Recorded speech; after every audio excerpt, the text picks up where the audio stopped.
Hey everybody, welcome to another episode of SoTellUs Time. Today, Troy and I are very excited because we're going to be talking about something that is awesome, that is going to help every business owner out there, as we always do. So get excited with us. Today, we are going to teach you guys how to stand out from your competitors. So what is a unique selling proposition? That's what we're going to be talking about today. Troy, take it away. What is a USP or unique selling proposition? All right, so a unique selling proposition or a USP is basically something that makes you better than all of your competitors, right? Yep. So, I mean, sure, we all think we're better than our competitors, but until you can actually define that and utilize it in your marketing and easily explain it to your customers, it's not a unique selling proposition. Yep.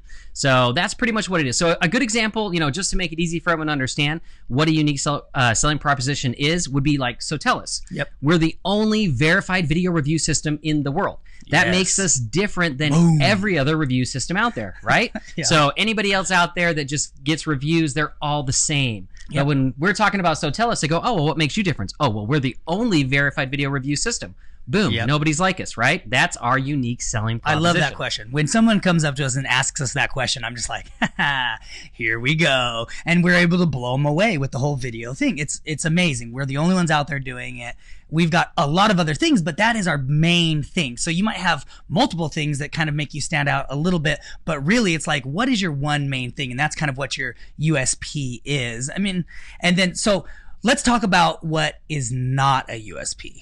Because there are multiple things that people think, oh, this makes me stand out. And let me tell you, the number one thing that does not make you stand out from everybody else is your price. Everybody wants to say, well, I'm cheaper. Are you kidding me? That is not something to brag about. I mean, it is something that differentiates you, but it shouldn't be how you're trying to compete. If you have to be cheaper than everybody else, then you're probably, in my opinion, and with what I've seen, it's like people, the reason you pay more for something is because you're expecting something better. And I think most people think that way, right? Yeah, absolutely. And the problem with when price is your unique selling proposition is, go, oh my gosh, like I only charge $80 to do this. Well, guess what? All it takes is one person to go, I only charge $79 to do this. And now you're not unique anymore. Yes. So price is not somewhere that you want to compete because anybody can drop their price. Yes, right. Right? I mean, they can even drop their price to the point of where they're not making money. And I've actually seen there's some great business stories out there where like certain businesses have actually gone in the hole, and lost money just to put their competitors out of business. So price is not the way to make yourself unique. Yeah, absolutely. And actually one of them I'm thinking of, and I bet you're thinking of the same one, is Amazon, right? Yep. When they were they were doing was it diapers? Yes, it was diapers, mailing diapers online. Yeah, they're mailing diapers online, and they literally crushed their competition by just going in the hole because they had millions of dollars to do it. Exactly. They were able to put their other competitors out of business based on price. So when you think, oh man, I'm so awesome because I'm cheaper than my competitors, well, guess what? There's always someone that might come in cheaper than you, which makes it a terrible USP. The next thing is people will automatically in their minds think, and I hope some of you probably already did, but think like, well, years in business. I've been in business for 20 years. Well, awesome. That's awesome. But somebody else has been in business for 25 years. And honestly, if you've been in business for 40 years, my first question is, are you doing the latest and the greatest? Or are you still doing it the way that you did it 40 years ago? Because things have definitely evolved and changed. So it's nothing bad. See, there's nothing bad about beating people in price, and there's nothing bad about years in business. Those are good things, but you don't want that to be your USP. That's not like, when I say your unique selling proposition, this is like the most common. People jump to these things, and it's like, no, that's not really what the USP is. And then third and final and worst of all, I mean, I'm so glad that we're talking about this, is, well, I'm better than they are. I get that all the time. Hey, what makes you different than your competitors? And they go, well, I'm better than they are. That's called an opinion, and it could be true or it could not be true, but it doesn't matter because your clients or potential clients, they don't believe that or they don't care that when they're trying to decide on a carpet cleaner or a home inspector or whatever the service is. You just saying, well, I'm better than they are, that's not going to sell anybody anything, right?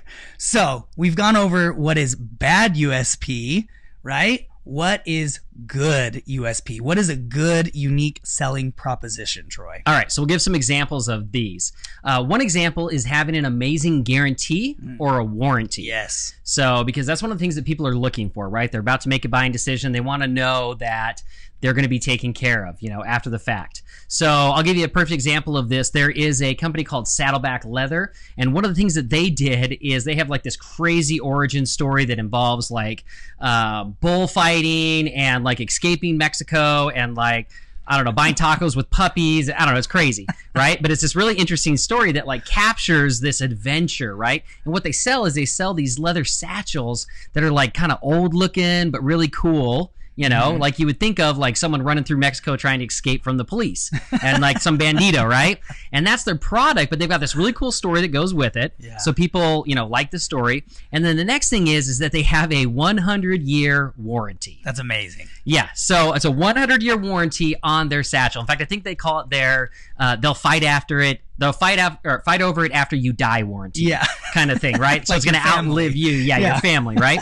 So, I mean, again, is anyone going to, like, in 99 years turn that thing in and, redeem that warranty? I don't think so. I'm sure. Listen, one of our listeners out there is like, yes, I will. Absolutely. Right? So there might be one. But the point is that they've got this, like, insane warranty, and people go, I'm going to try this product out because, I can return it in 99 years and 11 months. So, but it's, again, it's something that sets them apart. They've got a cool story.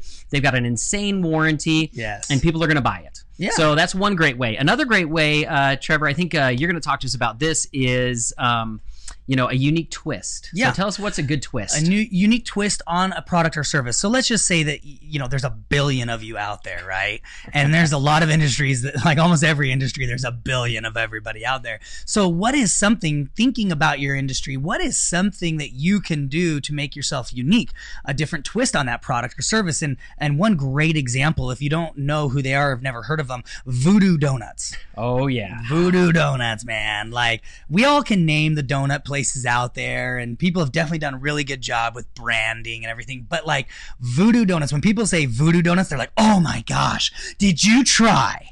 And the whole reason is that they make these crazy donuts. They make these donuts, but they're good. Yeah. They're delicious, but they're crazy. I mean, it's donuts with like bacon on them and all these different things. And so as soon as you talk about Voodoo Donuts, and anyone that's heard of it or tried it is like, oh my gosh, I've heard of that place. Like, I really want to try it. Or, oh my gosh, I had it and it was so good. Like, they had this crazy donut that I had that blah, blah, blah, blah, blah. And they get all excited about it.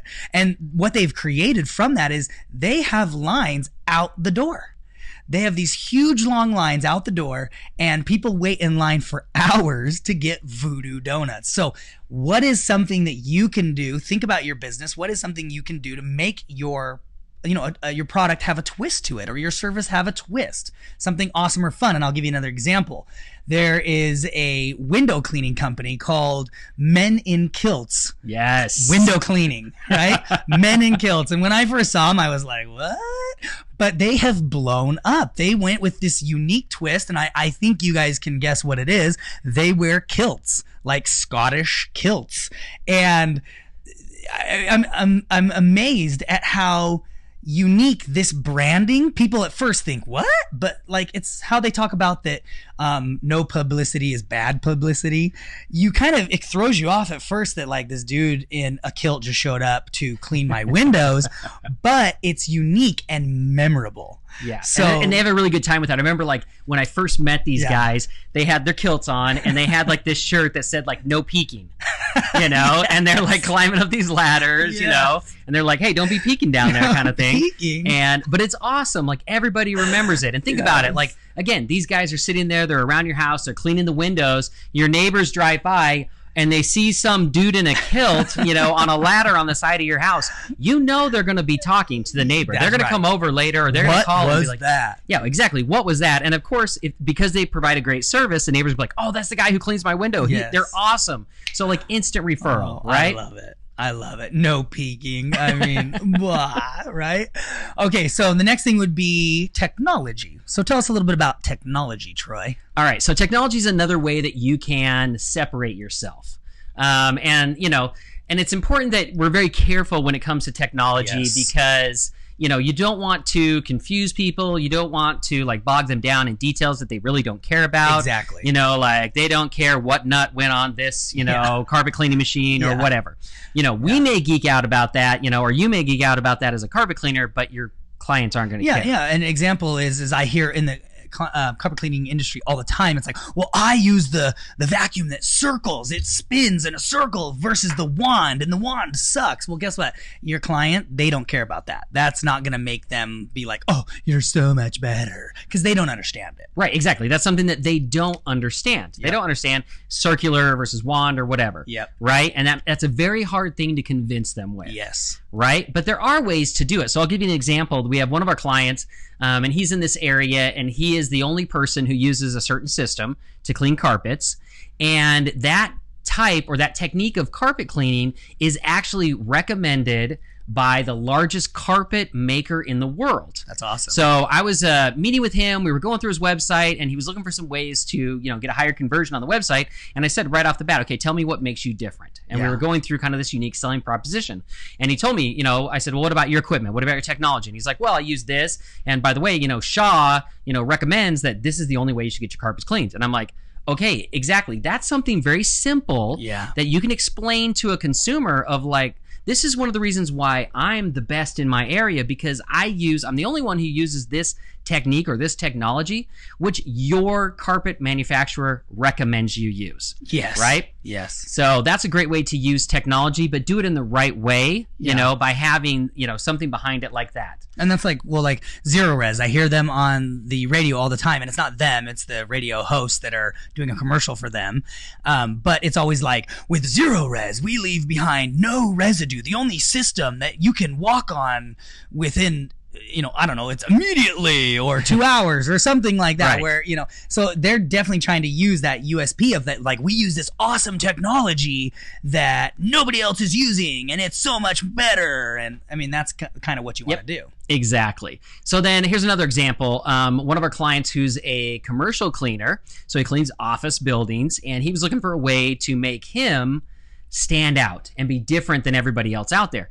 And what he came up with is he actually built an app that lets the business owner, it notifies them when the cleaning has occurred, who did the cleaning, and then if there were any issues. That's awesome. Yeah. So like, again, we own an office and we have someone who comes in and clean it. And honestly, I have no idea when they come in, when they clean it. Like, I don't know anything. Yeah. And I actually just hope that they're actually cleaning it. It's like, check the cameras every once in a while. Like, are they even showing up or what? Yeah. I mean, it's like, I know the trash gets emptied, but other than that, I don't know. But here, this guy built this great app that just, boom, lets them know. And now every single time that notification goes through, the business owner's going, oh, great. It's done. Yeah, right? That's amazing, especially in the commercial industry. Like you said, it's not like we're here when they're coming. Like in residential cleaning, you're home and you're letting the maids in and whatever. No, they're coming after hours for the office and they're cleaning. And like you said, you just hope that they're doing it. So having that update them, like,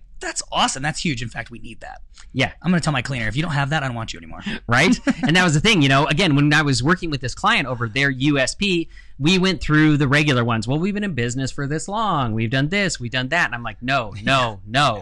Those are all great things. We'll mention those things on your website, but what's the unique thing? What makes, and that was their thing. And it, and it worked. Yeah. People are going, okay, I want to do business with you because you have something different. Yeah. That solves my problem. Yeah, right? Absolutely. All right. So now we've talked about some different USPs. So Trevor, how do you discover your USP? How can a business owner do that? Yeah. So one way to do that is by knowing your customer. And I feel like people think they know their customers, but you would be surprised if you actually did like a poll and asked your customers questions. You probably would be getting back some answers that surprised you. So knowing your customer is super important. In fact, I'm going to do a plug for one of our previous real quick, let me throw this in there. Yeah. Knowing your customer is, if I say, who's your customer? They get their carpets cleaned. That is not your customer. Yeah. So I just want to throw that out there. You might be not paying attention now because you're like, I know my customer. They're guys that get their carpets cleaned. Yeah. That's not your customer. Well, because first off, the answer is it's girls that get their carpets cleaned. Amen. Right? Because as a guy, I'm like, I don't care if my carpets are cleaned. My wife, though, on the other hand, is like, after Thanksgiving and before Christmas, we are getting the carpets cleaned and we are getting this done. And, yeah, it's girls. So if you're a carpet cleaner and you just thought, well, it's guys that get the carpet, you're wrong. You don't know your customer. So yeah, so it's knowing your customer. And I'm going to do a plug for a previous podcast that we did, episode 34. We had an expert on that teaches you how to know your customer, because there is actually certain personality types, and that's how you sell them. You should sell them a certain way. You should service them a certain way with these different personalities. And if you can instantly recognize a person's personality, you can then sell to them better, you can then service them better, and they will become a raving fan instead of a raving lunatic and telling everybody that you suck. Right? So definitely knowing your customer. So here's 3 questions that you could ask yourself about your customer.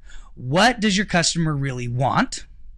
Okay, what does your customer really want? And here's the thing is, guess what? You are one of those personality types. So it's not what you think your customer wants. I promise. If you did a poll, you would be, again, so impressed and probably blown away and go, oh my gosh, maybe I don't know my customers as much, because their answers are going to come back different than what you think. And that's why it's always important, like, listening to a podcast like ours, it's so important to get outside of your own mind and think in a different way. And that's what we're always trying to do on this podcast, is get you to think in a different way. So what does your customer really want, and how could someone do that? Well, there's a lot of programs out there that you can use to send out an email that asks them certain questions that will give you the answers back, and then you can find out what it is that your customers want.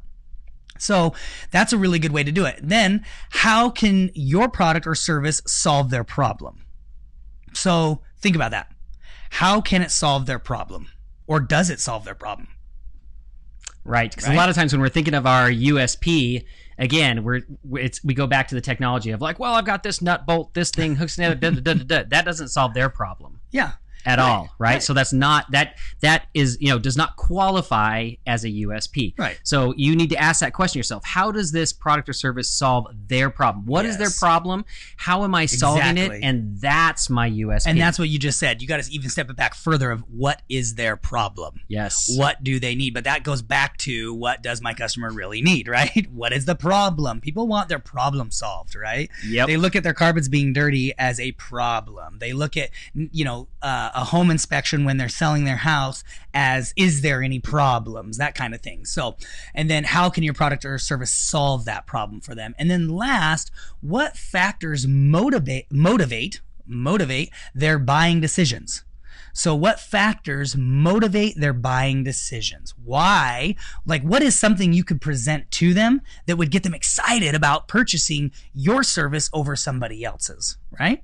Yep, exactly. And some questions around that, like it could be what we've talked about, warranty. Yeah. It could be a guarantee because they're worried about, how long is this product going to last? It could be social proof. Yeah. Does this actually work, for other people, and what are they saying about it? So what are those factors that motivate them to actually pull the trigger and buy something? Exactly. So you could throw another one in there. Why does your existing customer choose to do business with you over your competitor? You should stop and think about that. If you've never stopped to think about, why do these people pick us? I know why my customers are picking me. They want videos. They want our referral system. They want more business. So we really looked at the industry, and we said, what's the problems? And then we went through and we did these exact same questions. So what is missing in your industry? That would be a good thing to ask yourself. What is missing? So give an example of that. Yeah, that's a really good question that you should be asking yourself, not just once, but multiple times in your business, because your business has to evolve, right? Yep. As the market changes, as your competitors changes. So what's missing in your industry? Meaning what's the problem in your industry? Right. So for example, with SoTellUs, one of the big problems was there was no such thing as a video review. All there was written reviews. So how do we make it better than what's out there in the industry? We add video into it. And that's one of the things we did with SoTellUs, was creating an entirely new category of video reviews. That's right. Right? And taking the industry to an entirely new level. Another one is, an example would be like FedEx. Yes, they're awesome. Yeah, so FedEx, one of the ways that they exploded their business was when they came out with this saying, it was when it absolutely has to be there overnight. Yeah. So that moment when they came out with that marketing and they, figured out the logistics of overnight delivery, Because think about it, back then you had like the United States Postal Service. They did not do anything overnight. There was no option out there. So FedEx said, we will do it overnight when it absolutely has to get there, and boom, they exploded. Well, and if there was another option, guess what? They didn't capitalize on this. This saying became FedEx's known saying. Like that, when you said, okay, we got to get this overnight. We got to get it there. We got to get it there by tomorrow. We got to call FedEx. We got to get this out to FedEx. Hurry up, Exactly. And they did a really good job with that. Yeah, so they looked again what was missing in the industry. They did it, and then they made it their USP. Yeah. That's what they were known for.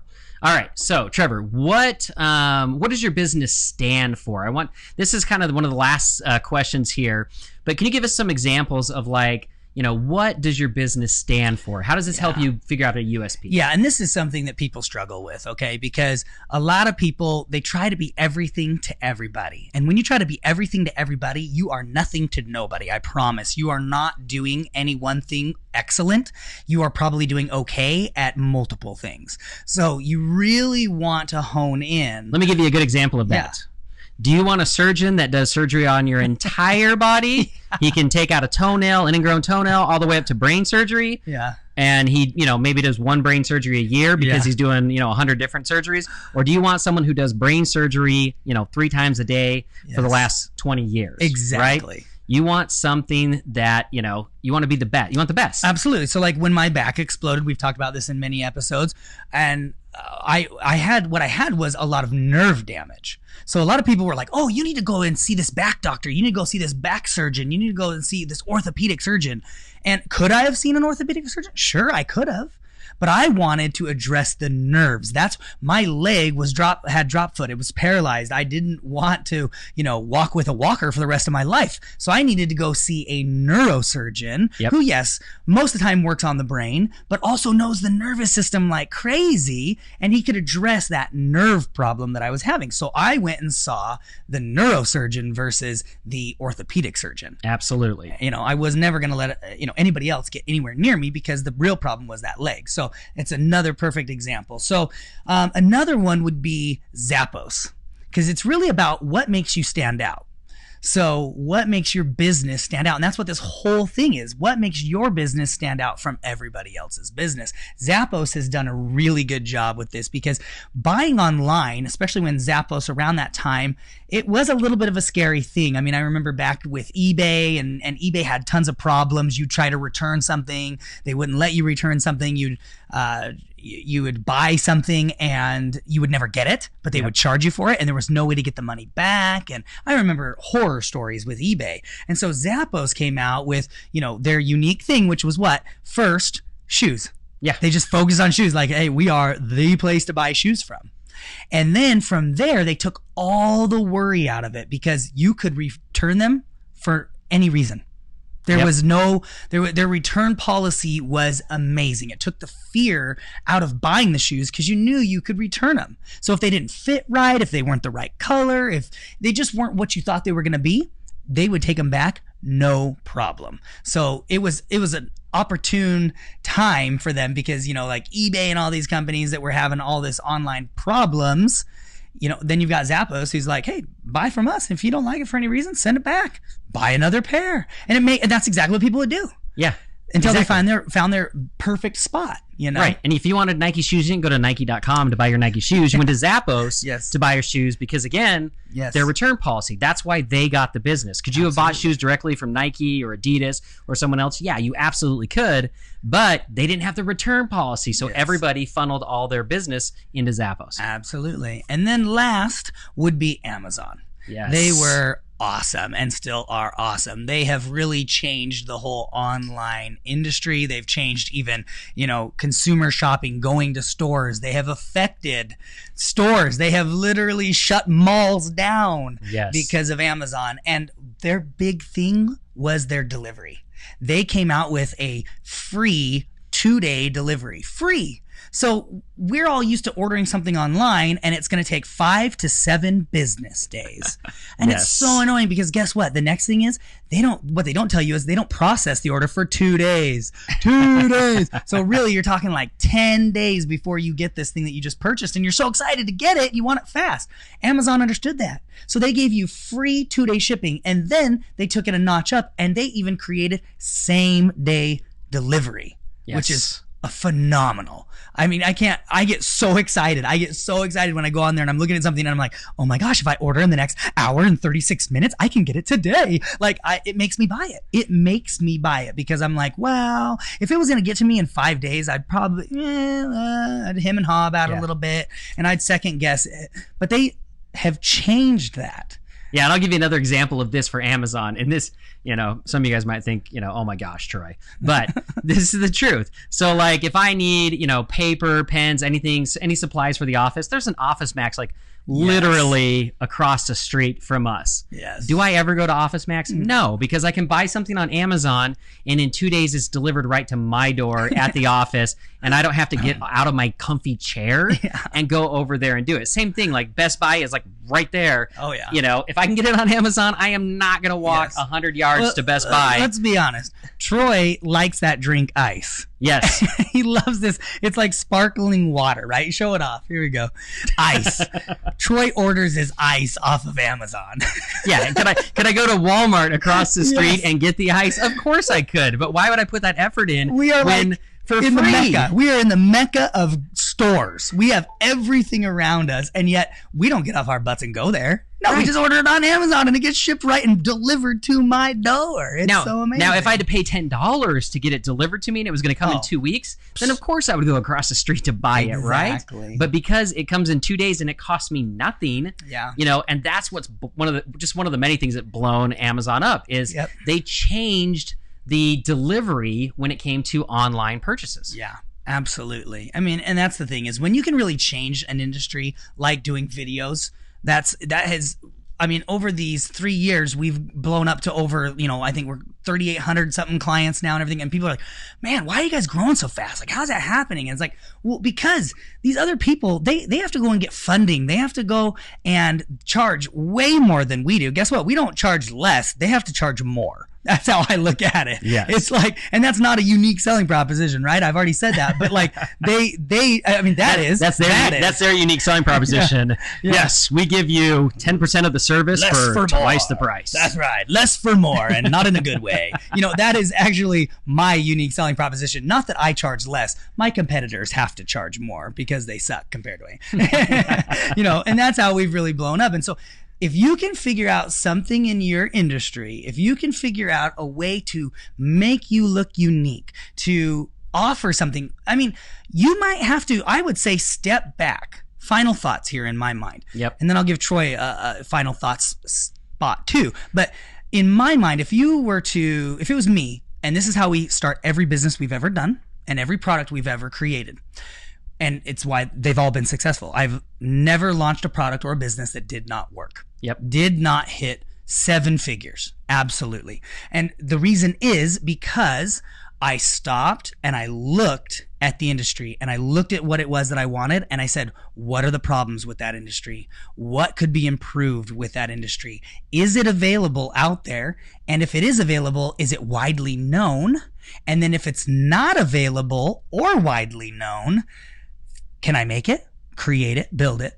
Which that's why we have in-house programmers and everything. We like to create and invent. Or if it is out there, can I make it better and can I market it better? So I always stop, and we always stop and look at it from that perspective. So even being in your business for however long, I don't care if you've been in it for 40 years, it's time to step back. Take a little time, look at the industry, look at what your top competitors are doing. Look at the guys that are blowing you out of the water and look at their marketing. Look at the way they're saying things. Look at the products they're using and the services they're using. And that's a big, huge business. That's a big part of our business. People call in all the time. I saw your reviews on one of my competitors' websites. I saw these videos on his website or her website, and I want to know what is this? So they're watching, they're looking. Look at those competitors. see what they're doing really well, and can you do that, or can you twist it and improve it just a little bit? Because your mind works different than Troy's mind, than my mind, than your competitor's mind. We all look at things differently, and that's why the podcast works so well for people. That's why, people think, what could beat Facebook? And then Instagram comes out. And guess what? It was just a simple version. Yeah. It was a simple version of Facebook. Like, dude, take a picture and post it. And say like, a little tiny blurb, boop, like that's it. And that was beating Facebook. And that's why Facebook ended up having to come in and buy it. But that's because someone else's mind thought a little bit different than Zuckerberg's.